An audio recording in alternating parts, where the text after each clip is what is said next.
to get past the whole fanboy aspect of interviewing your heroes is to sort of say there's things that we can learn from these people. And yes, it's in a language that we all understand because nostalgia is the language of when pop culture becomes personal.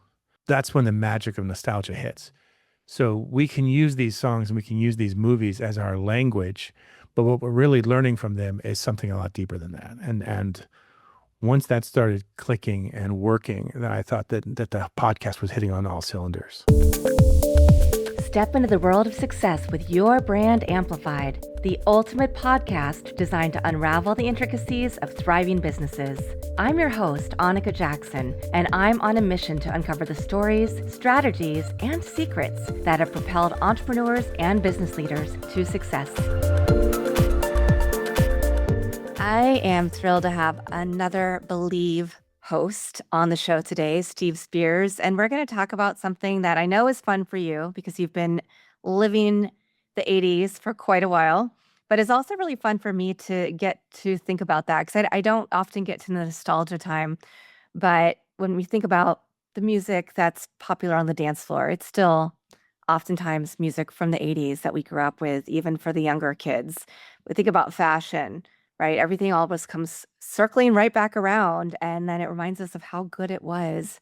So Steve Spears, host of Stuck in the 80s, thank you for being on Your Brand Amplified.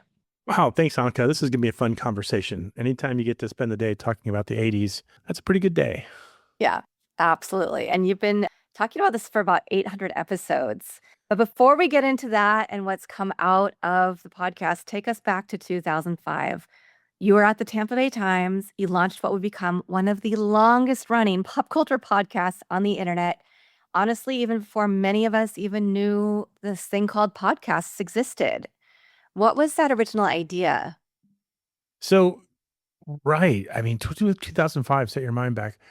I was working at the Times, and the manager of the internet department said, "Hey, there's this new thing called podcasting, and we kind of need to learn how to do it. Who here wants to volunteer to do 5 episodes of a podcast so that we can learn how it's done?" And we all kind of looked at each other, and I raised my hand and said, I can do something about the 80s. We can talk about pop culture and concerts and movies. Everyone just kind of stared at each other, and the boss said, "Well, you have volunteered, you have been accepted, and go do it." And that was the extent of the direction. We didn't know the first thing about it. We thankfully had an intern, Brendan Watson. I think he was still a college student, and he had done some audio editing, and maybe he had done a podcast episode. So he sat us down at a card table that we unfolded in the middle of the internet department. Everyone's working. Let's set up this little table here. And so we all sat there in folding chairs with handheld mics, and we said, let's talk about the Breakfast Club for 10 minutes. And when we were done, my co-host Gina Vivinetto and I just said, well, don't know what to do from here. And Brendan took it from there and created a podcast. And we went from there. And when we got to 5 episodes, we thought we were largely done.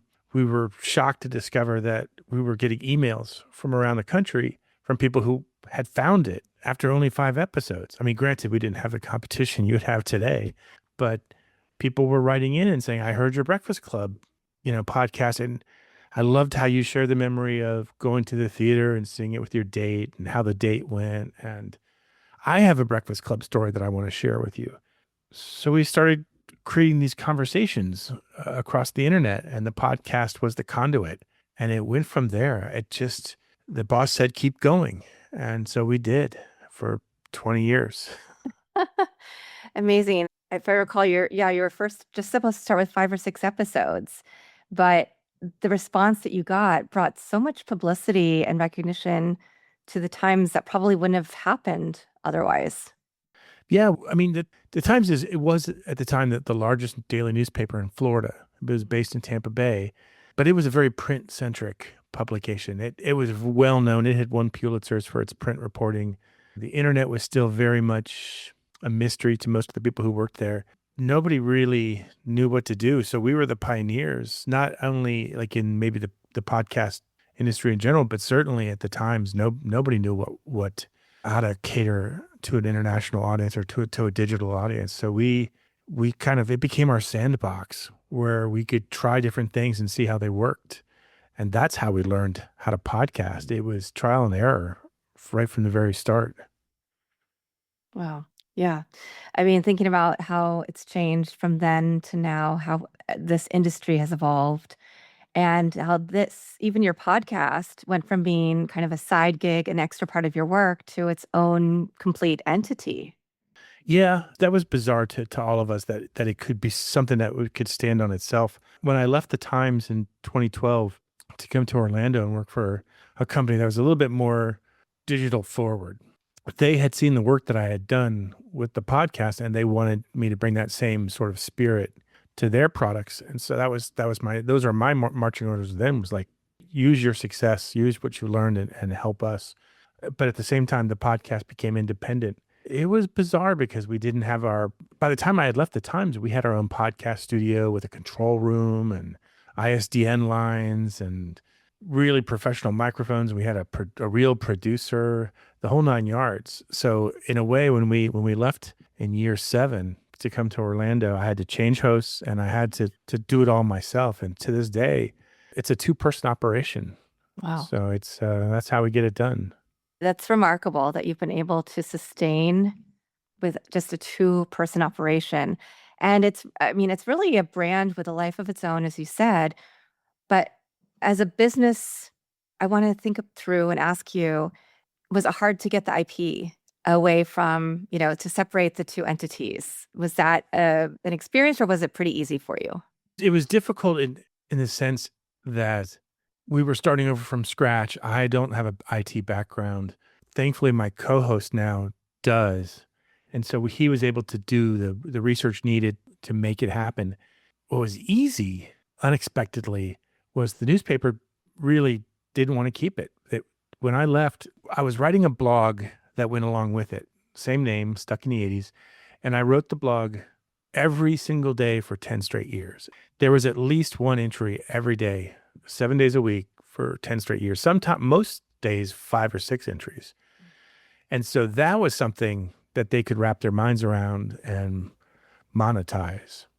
But the podcast, they just thought of that as the gravy, whereas I thought of that as the steak.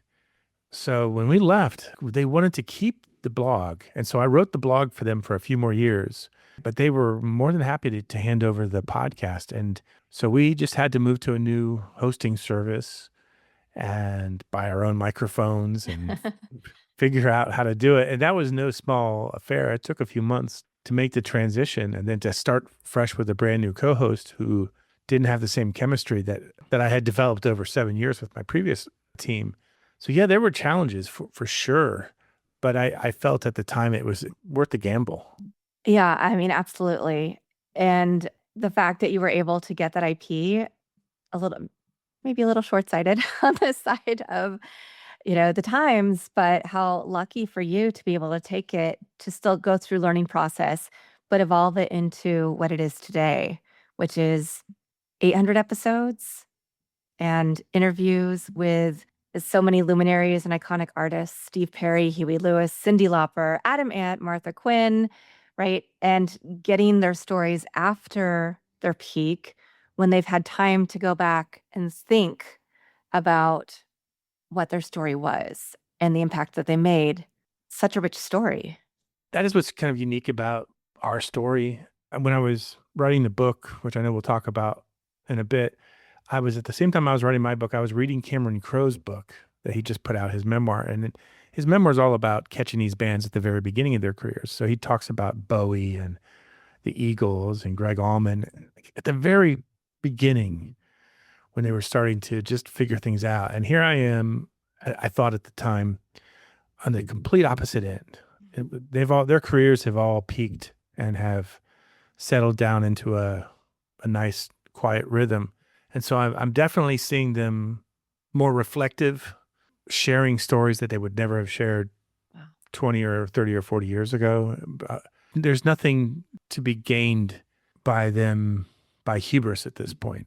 They're more than happy to talk about the lessons that they've learned and the peace that they found. So it becomes these great, instead of becoming an interview, a lot of times they become a conversation. And that when that happens, I really feel like, we're hitting on all cylinders. Yeah. And how did you evolve from being a co-hosted show where you and your colleague would talk about your stories, and then I think I remember your other people in your office and in your at your work would share their stories, and you really created a community there with people you already knew. You were getting these stories from other people, remembering that time, that moment in time in their lives, that pivotal concert, that video on MTV, whatever the case may be, to now getting people who've had these successful careers who we've all grown up listening to or watching. Yeah, I mean, what's interesting. I mean, and there's a difference between talking to an actor and talking to a musician. Actors, for the most part, aren't so hip to talk about something they did 40 years ago. They're fixated on the next role. When you get an actor these days to talk about some, Spinal Tap or Breakfast Club or Moonlighting, you hopefully you're catching them at some time where that piece of work has become relevant again. Like Moonlighting came back to Hulu a year or two ago, and so I got a chance to talk to Glenn Gordon Caron. And when the guys behind Spinal Tap, they were doing a musical tour about 10 or 12 years ago where they came through and they did the music of Spinal Tap and Mighty Wind and the other movies that they did together. There was some new thing for them to talk about. So it's tough to get an actor to talk about something they did 40 years ago. Musicians, on the other hand, Kevin Cronin of REO Speedwagon is going to have to play Keep on Loving You every single night for the rest of his life. Right. So he's going to have to sit down with me and talk about what goes through his mind when you play a song 300 times a year. So that just lends itself to being more reflective. And I've been lucky. It took me a little while to figure that out, to figure out what the niche was, to get past the whole fanboy aspect of interviewing your heroes, is to sort of say there's things that we can learn from these people. And yes, it's in a language that we all understand because nostalgia is the language of when pop culture becomes personal. That's when the magic of nostalgia hits. So we can use these songs and we can use these movies as our language, but what we're really learning from them is something a lot deeper than that. And once that started clicking and working, then I thought that the podcast was hitting on all cylinders. Fantastic. Yeah. Is there a specific story that stands out to you? I mean, I know you've done so many episodes. Yeah, you might have several. The one great episode that people love, even though it's kind of rough on me, I was in a relationship for a while in the early days of the podcast, and when she and I broke up, we decided to do a podcast about breaking up in the 80s. And we thought, oh, this will be fun. Let's just capitalize on Steve's anguish and talk about our favorite breakup songs and our favorite breakup scenes from movies. And I thought, that's great. I'll enjoy that thoroughly, I'm sure. But wouldn't it be great if we could get a guest on to kind of give us a little bit added perspective? And so I reached out to Debbie Foreman, who played the lead female character in the movie Valley Girl, because she has this great breakup scene with Nicolas Cage in that movie. And so I thought, that's one of my favorite breakup scenes, as if that's something you should have a favorite of. But never mind that.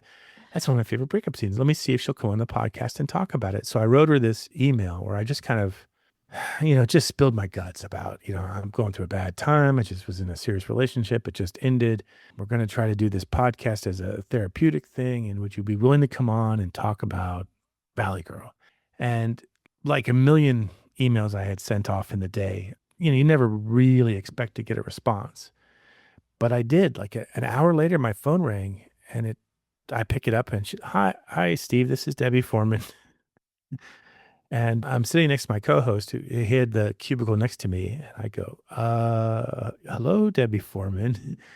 And Sean Daly looks over at me like, are you kidding me? And no, it's really her. And she came on the show. We talked about it. She had read my email to her mom. And her mom said, oh, you have to help that poor guy. Oh.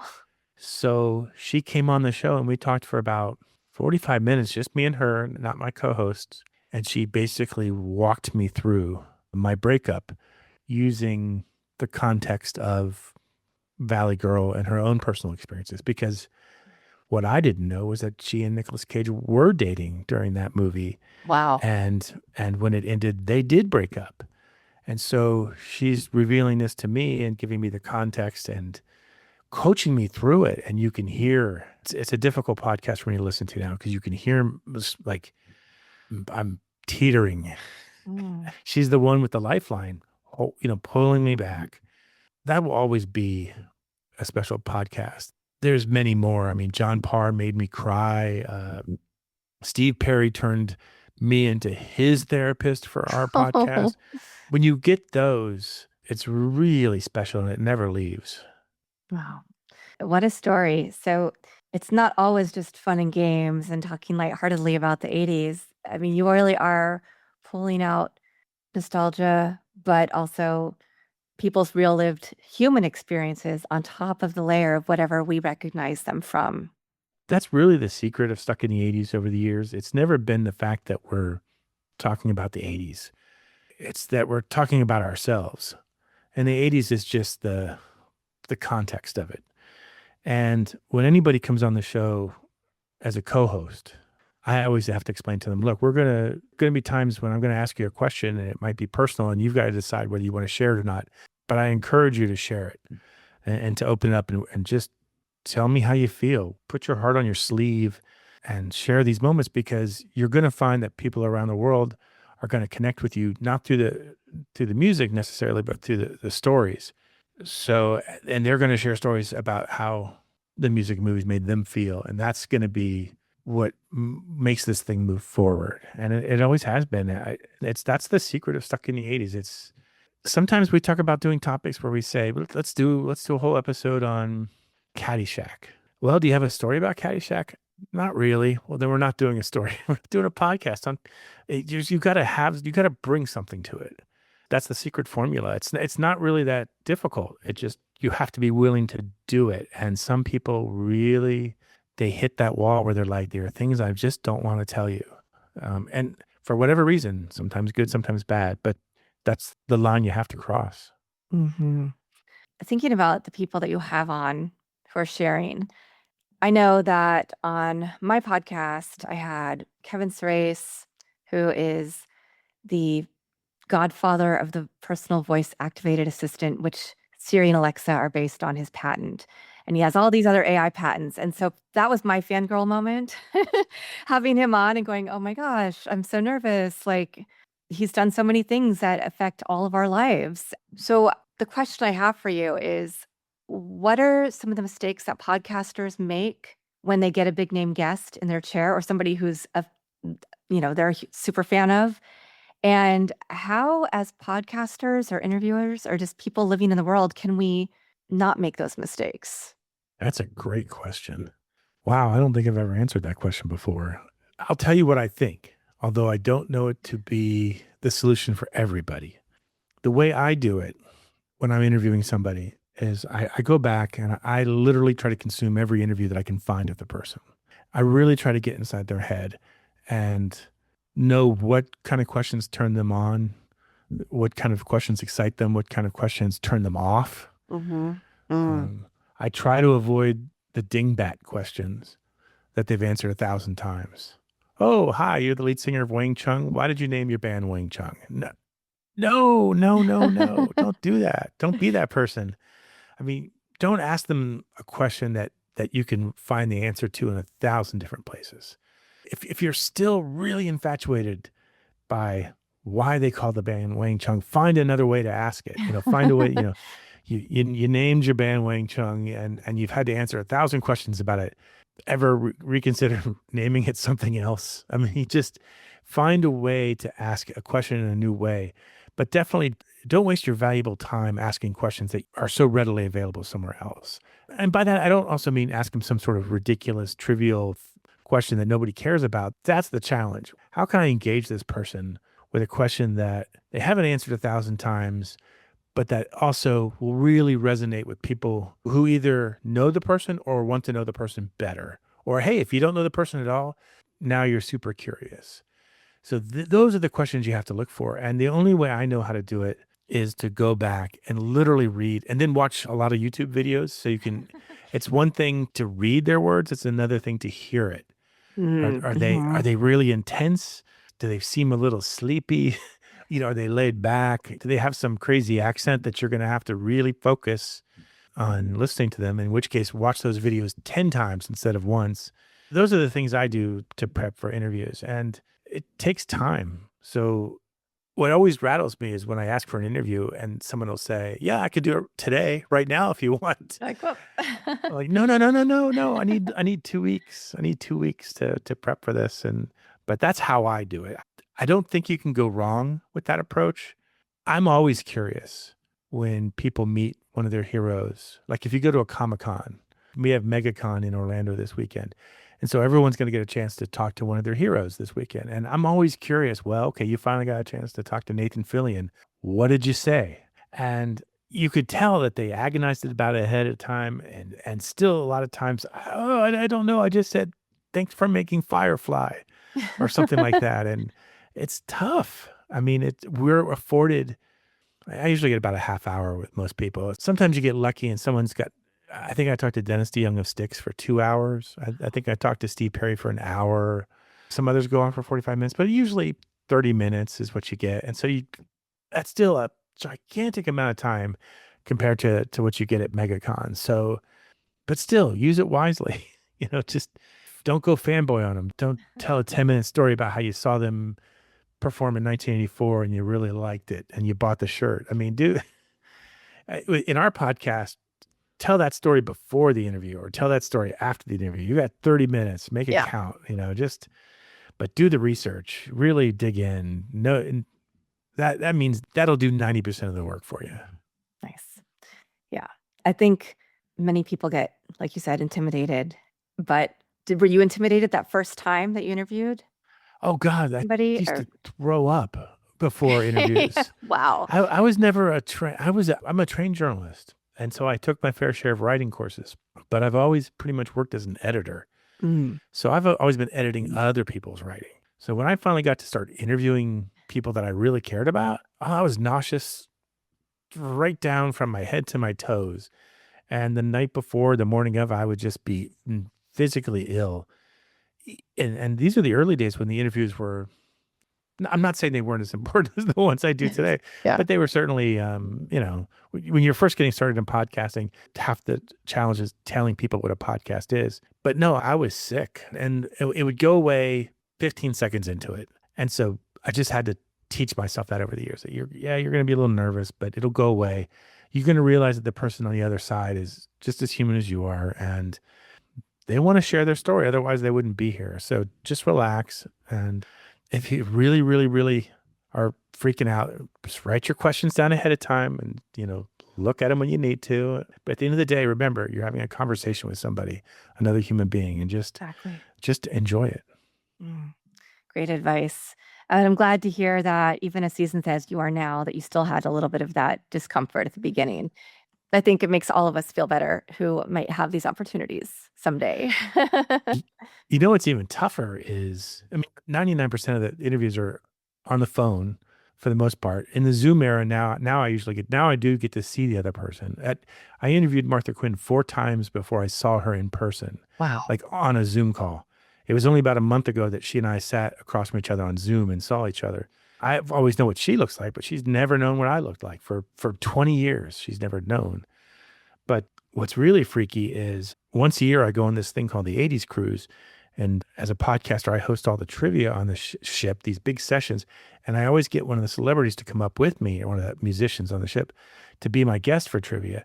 So now not only am I interviewing them, I'm interviewing them face to face, a foot away from them, in front of 500 people. And then now you're taking every single one of your little phobias and you're just squeezing them all together in one little ball. And that still kind of freaks me out every time. You'll see me pacing around like a expectant father or something before every one of those. So that's an additional challenge. So the brand has really evolved over time. You've created these brand extensions, doing the cruises. And you also have a book that just came out, Stuck in the 80s, 20 Years of Conversations with Pop Culture Icons Who Defined a Decade. Beyond, of course, the nostalgia, what's the deeper story that you're telling? For me, I had this idea that the podcast is wonderful and I love the podcast. And obviously, it's probably the first line in my obituary that I hosted a podcast for this long, but they disappear. They disappear into the feed. And so there were stories that I wanted to put down. I wanted to give them a permanent home. And so the idea came to go through 20 years of the podcast, grab the interviews that had the biggest impact on me as a not only as a fan, but as a writer, but also as a person. Look at them again for the first time. Many of these I hadn't thought about in 2 decades, and write up the highlights of that interview, but also write up the context of the interview. That was the idea behind the book. What I didn't realize when I was starting was that how much I would see these interviews in different light 20 years later. Interviews that I thought were horrible miscues on my part were these great learning experiences where maybe I didn't prep as much as I should have, or maybe I asked the wrong question, or maybe I was too timid.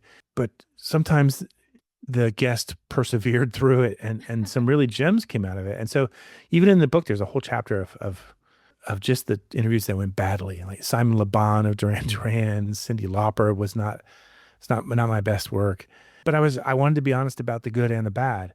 But overall, it's this idea that when you're revisiting the 80s, this is what I was thinking when I wrote it.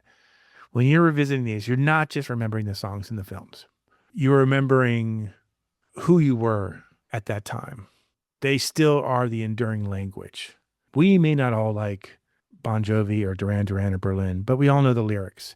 And we all remember how we felt when we first heard those songs. And I think that's something that the songs in the movies have in common today. When you watch Stripes or Caddyshack or Pretty in Pink, you go back 40 years to when you first saw it and you remember that person and you recognize how that movie or song transformed you.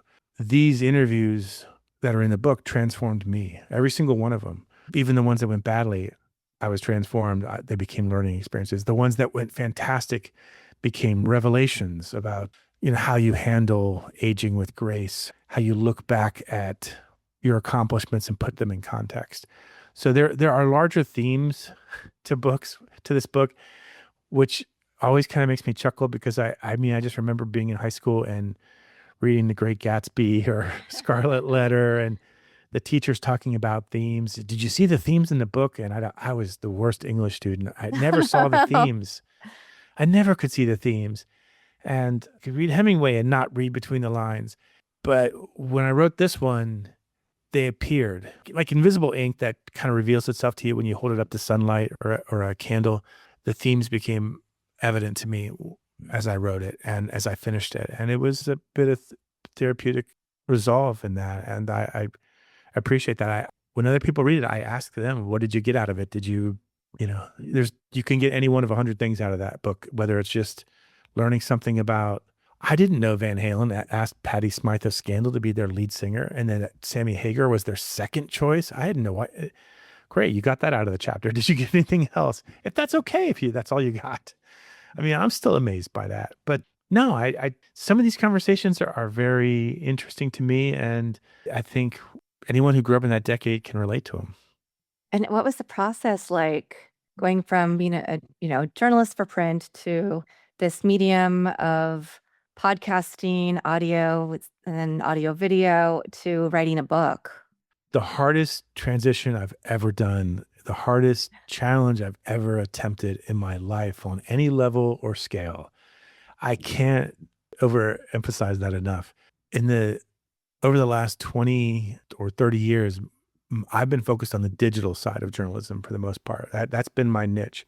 So I have trained my mind to think in terms of what works digitally and not necessarily what works in print. I've tried to push the print out of my brain and think about SEO and keywords and meta descriptions. And my philosophy has always been never write any more than you need to make the point of why something was interesting in the first place. That has always been my coda as far as digital writing goes. And so to basically take that and say, forget that or remember it, whatever you want to do, Now you have to write 90,000 words.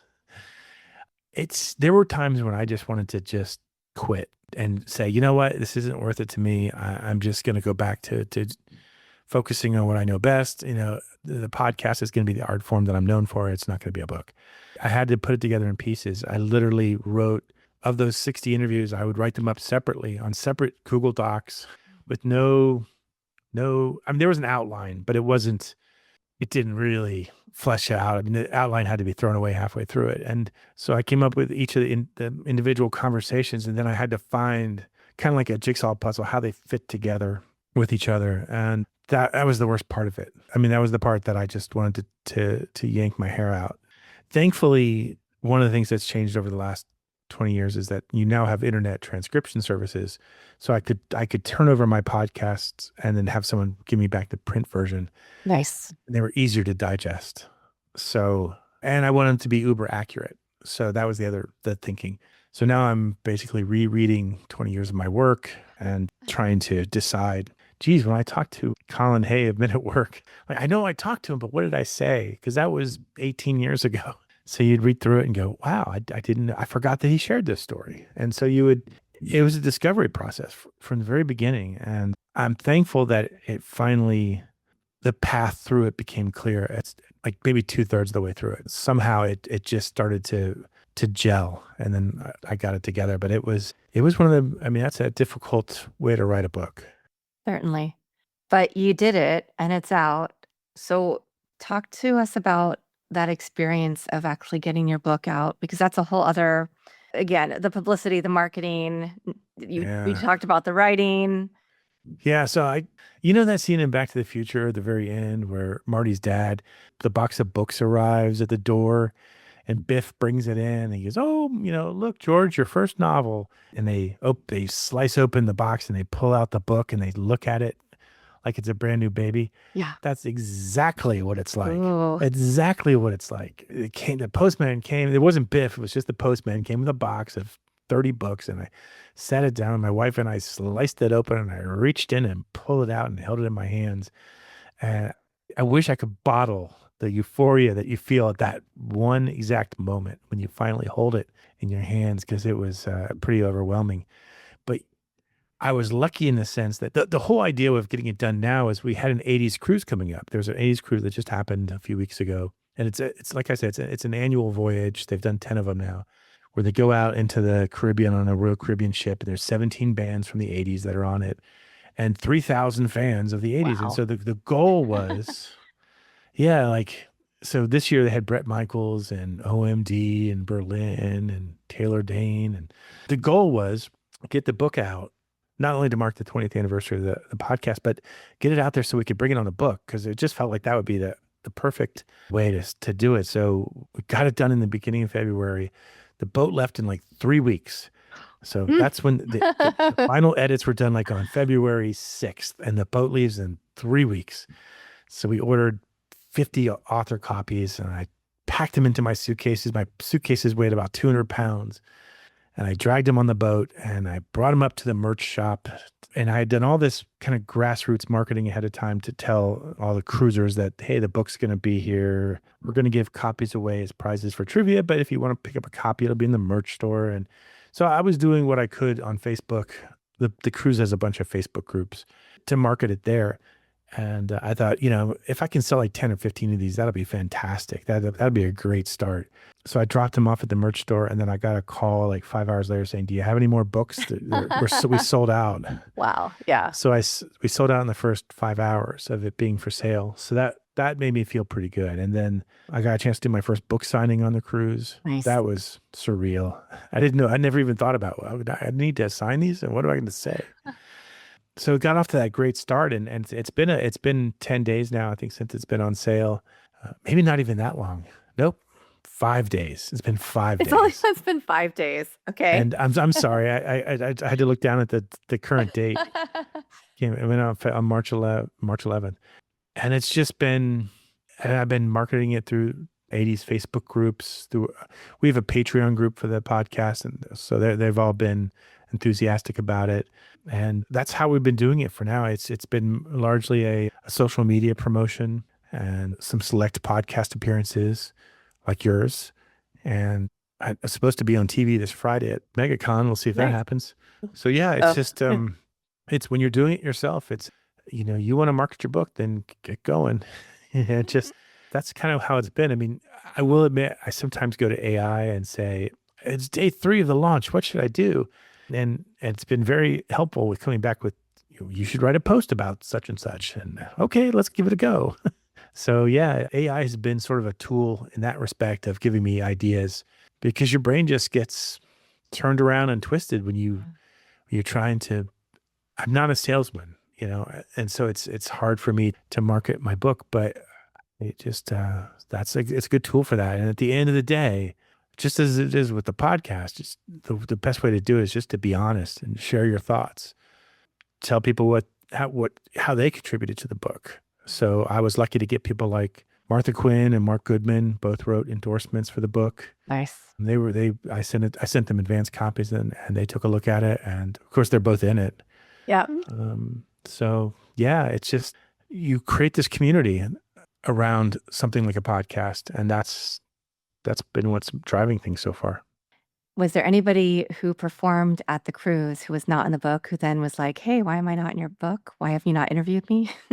Yeah. Well, I mean, what's funny is sometimes I have no shyness when it comes to asking for an interview. Like I got Taylor Dane is in the book, and she was on the cruise. She was also my guest for trivia, so I gave her an autograph copy. I wasn't nervous about interviewing her at all and talking to her. She's just a ridiculous bundle of energy and warmth and love, and it's just impossible not to be drawn to her. But OMD, which is one of my favorite bands of all Yeah. time, Orchestral Maneuvers in the Dark, Yeah. they were performing on the cruise, and I did not find the nerve to. They're not in the book. I've never interviewed them. I so badly want to, but I think sometimes you get that thing in your head where you're like, oh God, if there's ever a time I'm going to go into hero worship, it's going to be when I talk to Andy McCluskey. Like, hey, hi, Andy and Paul. I really like Tesla girls. Can I ask you a question about that?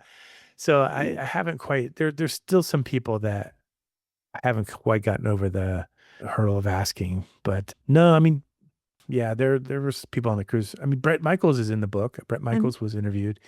So it's weird who sometimes can intimidate you and sometimes people who can't. And there's nothing about OMD that's probably really that intimidating. But man, I can't ask them 300 questions about Enola Gay, and that's what's going to happen if I interview them. I'm going to deep dive into all the little things that only I want to know about. And so we'll get there someday. I have faith. Awesome. And you should reach out to them right now. That's an amazing band that I also love deeply. I mentioned at the beginning that we're both on the Believe network. So I'd love to hear a little bit from you. What was your journey like joining a podcast network, and how has that shaped the growth and the pursuit of your podcast as brand and business? It's a great question. Believe was actually I was on a podcast network maybe 6 or 7 years ago. There was another podcast network that had come to us, and they wanted us on there, and we did it for 2 or 3 years. We learned a lot from that. It was a mostly positive experience, but we didn't have much say in who our sponsors were. The ads were all host read.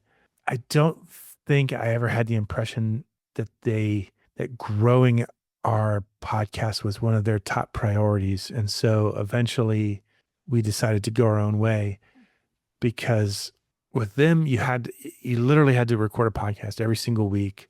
You had to do the host read ad. You had to send a clip of it, upload it. There was a lot of little chores involved with that. And then the financial return wasn't much. So we ditched that revenue model and we went to Patreon, and we had much more success with Patreon. Nice. I mean, our revenue just went through the roof comparatively.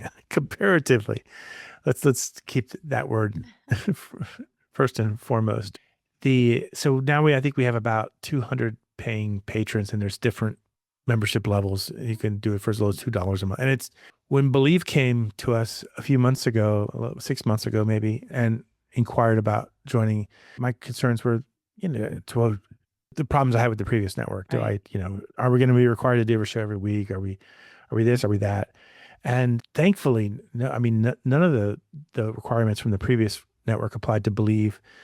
And it was a very painless experience. And I can't really thank them enough. I mean, I really have been nothing but impressed with the way they do things. And what's really nice is because, we're both on the Believe Network, you and I, there's this interaction between the podcasts, which we didn't have at the other network. That wasn't something that was offered or encouraged, but it is here. And so you feel like kind of like what you do with the 80s community, that we're all speaking the same language, even though the subject matter might not be exactly the same. Yep. So that's kind of how I feel about it. I feel like they're partners in the growth. I feel like whenever I have a question, I can get an answer like the same day. And no, I'm excited to see where things go. I mean, it's only been a few months, but I have nothing but I would encourage anybody who is not on a network to give it a try, because I think you're going to learn a lot about the business as a result. So, what does your day to day look like today? Because podcast, you're promoting your book, you do 80s cruises. You've also, of course, have worked in industry, journalism, digital. You talked about SEO and a whole bunch of other stuff. So, talk to us a little bit about that. How do you, I hate to use the word balance, but how do you No, stack yeah. everything? Or are you going all in on the 80s, the podcast, the cruises, the book? Right now, I'm going all in on the 80s. The 80s cruise is a once a year thing that it's just over now. So I don't have to really worry about it for another 6 months. But 6 months, what I'll start doing soon is interviewing the bands that will be on the 2027 voyage. Nice. So I'll go through those and reach out to those and start setting those up. And that's how I get a lot of my interviews these days, is if they're on the 80s cruise. I can use that that also gives me their contact information, which with musicians and actors, the hardest part of it is reaching the right person. When you're booked on something like on a tour that's going to a local venue or on a cruise, you get the contact information. So that'll start soon. So I've got to start deciding who I want to talk to on this. Chaka Khan is on this next one. So is Public Image Limited and Nice. John I love Waite, Pill. Loverboy. Yeah, I'm sitting on a fence right now about Pill. About do I ask John Yeah. to be on the podcast? Do you think he'll do it? I don't know. I think he'd be monumentally interesting as a trivia guest in person on the ship. Mm-hmm. It could go in one of any dozen different directions. So that's kind of occupying a certain amount of bandwidth in my head these days. But in general, these days, it's a couple of hours every day looking at freelance writing opportunities or more permanent challenges that are out there. I always look for companies that want to leverage my experience and to where I can show where I've had success and how I can make it apply to them. So always looking for a company that wants that. But in the meantime, I focus on freelance. There's probably 3 or 4 hours a day that is just consumed with book publicity, writing press releases or reaching out to writers and Nice. whatnot. And then the rest is literally planning the next podcast or editing one, because like Wow. I said, we do our own editing and production. And so for every podcast probably takes about 10 hours of production work, because we add in music clips, movie clips. We write skits that serve as our commercial. Wow. So like we don't do like regular commercials. We'll write a whole skit, a whole Back to the Future skit that somehow works the 80s cruise into it, or somehow works in one of our other sponsors, just because that's fun to us. I mean, we want to, at the end of the day, it still has to be fun. I mean, that's always been the idea since the very first moment that I raised my hand. I was like, I think this would be fun. As long as it's fun, I'm going to keep doing it. Mm. That is a great ending thought. But we're going to have people, of course, go to the website for Stuck in the 80s, which is sit80s.com, to find out about the podcast, your book. And then this is stevespears.com is your regular website for you and all the things that you do. So just one final question is, do you have a favorite quote, mantra, verse, poem, family motto, a song, lyric from the 80s, perhaps, that continues to inspire you? Yeah. I mean, when I first got turned on to writing, it was through Hunter S. Thompson. And for the longest time, I tried to emulate his style of writing. And then I realized that My body and my liver cannot keep up with that. But what I always liked, he had a real simple motto. It probably gets repeated in my head every day, and that is, buy the ticket, take the ride. Nice. Fantastic. Well, Steve, this has been really fun. A little different of a conversation than I sometimes have, right? But still hit on so many things that are important to think about, whether it's communication, it's brand, evolution of brand and brand building, and all the things that go into marketing, whether it's a podcast, a cruise, a book. So I appreciate you giving me so much time today. It's been great, Annika. Thanks. Yeah. Thank you to everybody who is listening to this podcast or watching it on your favorite platform. Take Steve's advice to heart. Buy the ticket, take the ride. It sounds amazing. You never know where you're going to end up, but it's probably going to be somewhere really beautiful and something unlike anything else that you've expected or experienced. So with that note, I will be back again in a few days with another amazing guest to share their story and their journey with you. Thanks for listening or watching to this episode of Your Brand Amplified. Don't forget to leave us a rating or review on your favorite podcast listening platform. And if you want to learn more, check us out at yourbrandamplified.com.